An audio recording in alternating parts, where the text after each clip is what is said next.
গতকাল যে চরণপুর মাইন্স আছে, আমরা দেখলাম যে চরণপুর মাইন্সে বেআইনি ভাবে এবং মাত্রা অতিরিক্ত ব্লাস্টিং এর ফলে বিভিন্ন যে ঘরদুয়ার আছে এখানে হাটতলাতে সেগুলোতে বিশাল ফাটল দেখা দিয়েছে এবং এমনকি আমি ভিজিট করে দেখলাম কিছু ঘর মাটির নিচে চলে গেছে।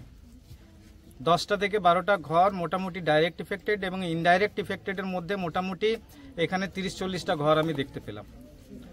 আমরা যারা সামাজিক সংগঠন করি এবং বিভিন্ন জায়গায় যে মুভমেন্ট আন্দোলন করছি বিভিন্ন সংগঠনের মাধ্যমে, সেখানে আমাদের অভিজ্ঞতার ভিত্তিতে আমরা কিন্তু ইসিএলকে বারবার এই জিনিসটা অ্যালার্ট করেছিলাম যে বাড়ির এত সামনে আপনারা যদি মাইন্স চালান এবং ডাইনামাইট দিয়ে পুরো উড়োতে থাকেন তাহলে যখন তখন বিশাল একটা ক্ষতির সম্মুখীন মানুষকে হতে হবে। এরা কিন্তু আমাদের কোনো কথায় কান দেয়নি।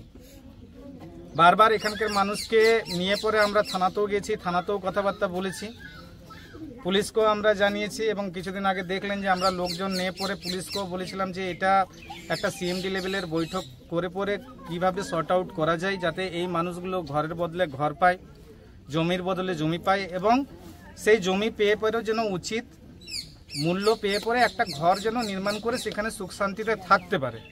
এতটুকু এই সাধারণ মানুষগুলোর দাবি। এই সাধারণ দাবিটুকু তারা মানেনি।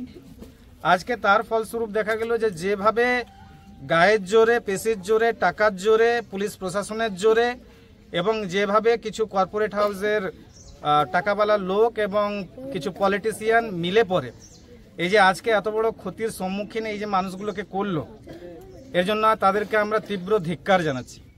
পুলিশ প্রশাসন যদি আরো বেশি সচেষ্ট হতো, এখানকার যে লোকাল রিপ্রেজেন্টেটিভসরা আছে তারা যদি আরো সতর্ক হতো, সচেতন হতো, তা আজকে এই মানুষগুলোকে এই বিপদের সম্মুখীন হতে হতো না। আমরা দীর্ঘ 1 বছর ধরে এই মাইন্সের মানুষদের জন্য লড়াই করছি যাতে তারা একটা সুরক্ষিত জায়গায় পৌঁছাতে পারে, কিন্তু সেখানে আমরা কোনো হেল্পিং হ্যান্ড পুলিশ প্রশাসনের মাধ্যমে বলুন কিংবা লোকাল অ্যাডমিনিস্ট্রেশন থেকে আরম্ভ করে লোকাল পলিটিশিয়ানদের মাধ্যমে বলুন আমরা কিন্তু পাইনি, এই গ্রামের মানুষ পাইনি।